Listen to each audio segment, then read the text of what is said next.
welcome back. Welcome back.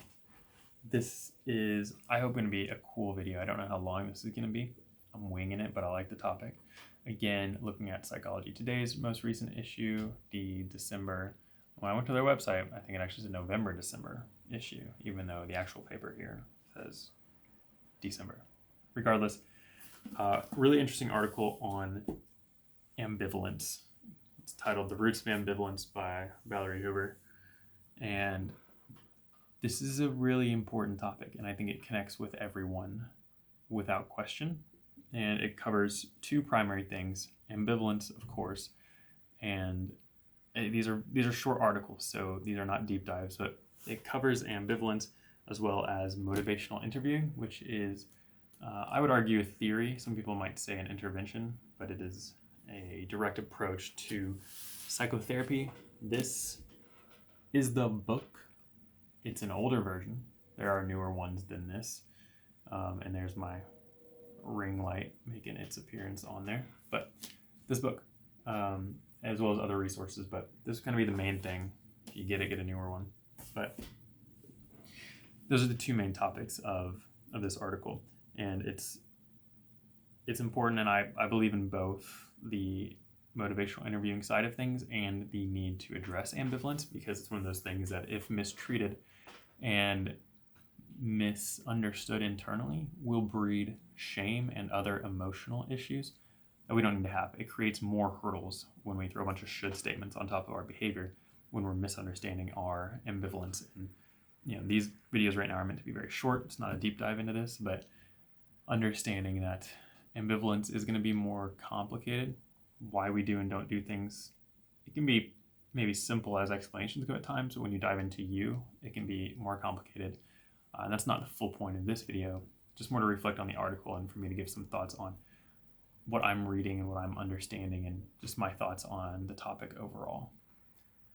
I already said that this is a brief article and it's not going to go into the depths that I would love to go with it, and potentially will make a later video on, because it's so important, I think. But I want to read verbatim a couple things from this article. I want to keep it to a minimum to respect the article itself, and not interested in just reading these all out when typically you have to go to their website or pay for them. But I think this is a really important paragraph here, so I'm going to read it. From a motivational interviewing perspective, the two roots of ambivalence are low importance of the change and low confidence in making it. If we don't feel strongly that it's important to make a change, or we lack confidence in being able to take the necessary steps, chances are high that we will waver on strategies to move forward. Conversely, if we feel that a change is essential and are confident that we are progressing, we will likely enjoy a high degree of motivation to make the needed change. So I want to reread part of that top section so that it's clear in our minds. The two roots of ambivalence are low importance of the change and low confidence in making it. So it doesn't feel very important, and we're not very confident that we're going to be able to do it.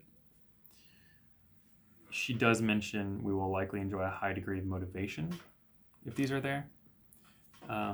Motivation is a very fleeting thing, so I would push back against that a little bit.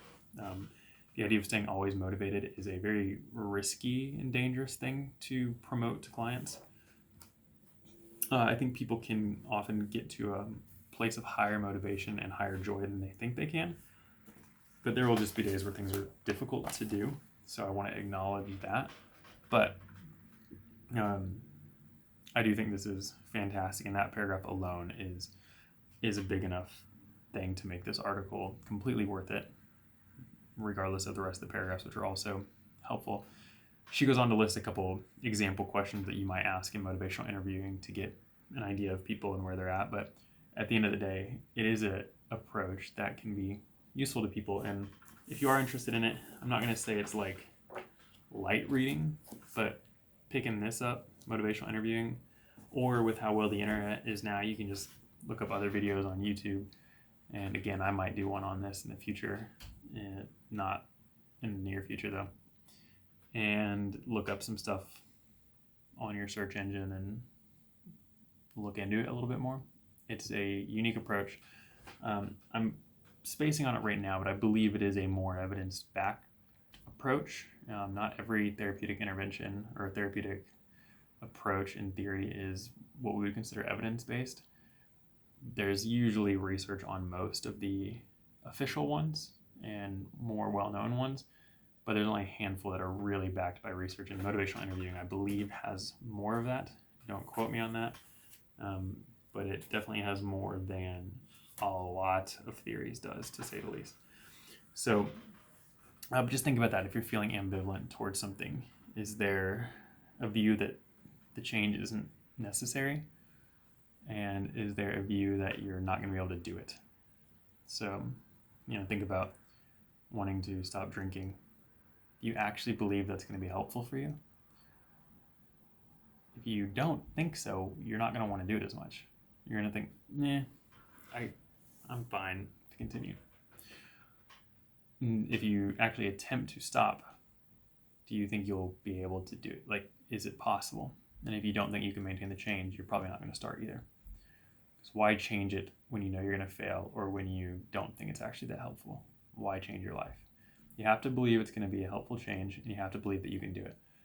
And oftentimes that second piece is just a matter of breaking down the steps. Reading Atomic Habits by James Clear is a very useful skill. If you believe the change needs to happen, but you're not sure about the follow through, go read that book, Atomic Habits by James Clear.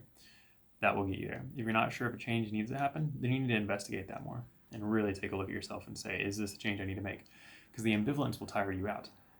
If you're consistently wishy-washy and going back and forth, that takes a lot of energy. You need to make a decision and figure that out. So I encourage anyone who is dealing with ambivalence and you feel like you've tried everything and you haven't tried motivational interviewing or looked into it, that could be a decent area to go to and to take a look and see if it helps at all. So ambivalence for sure is something that I will, if I run into more articles like that, that's a big one that I will like to respond to and address more. Motivational interviewing, hit or miss depending on the topic.